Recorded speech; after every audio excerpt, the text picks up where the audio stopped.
Hey YouTube, welcome to another episode of News in 2 Minutes, bringing you the news that you need to know every day. Let's begin. American-trained military leader General Abdel Fattah al-Sisi said on Sunday that he will not tolerate further violence in the country as his security forces moved in to clamp down on street protests. The country is expecting further violence with over 4 days of unrest leaving 900 citizens killed, many of them supporters of the Muslim Brotherhood and ousted President Mohamed Morsi.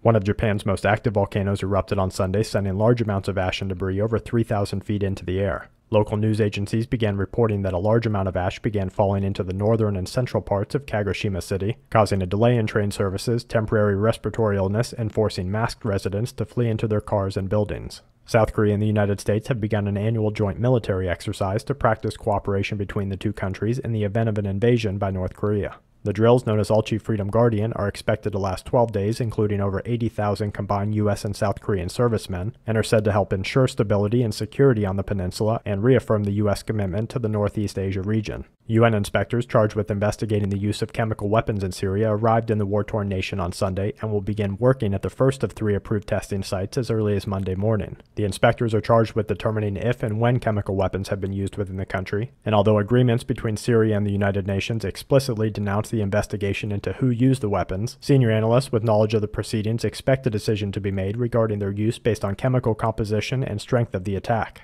A senior Chinese official stated that the country intends to phase out its long-standing practice of removing the organs of executed prisoners in a procedure that has gathered worldwide condemnation. And to wrap things up, Germany became the first country to legally recognize Bitcoin as a private tender, allowing most transactions made with the currency to remain tax-free. Thousands of people in Chile are protesting a Monsanto law that they say will jeopardize their freedom and their health. Japan's trade deficit increased at an unexpected pace, and a 5.3 in the Philippines, 5.2 in New Zealand, and a 5.0 in Alaska complete today's Quake Watch. And that's it for this episode of News in 2 Minutes. Check back tomorrow for more news that the aware need the most. This week's News in 2 Minutes is brought to you by SHTFplan.com, where even the officials go for news, and SQmetals.com for all your precious metal needs.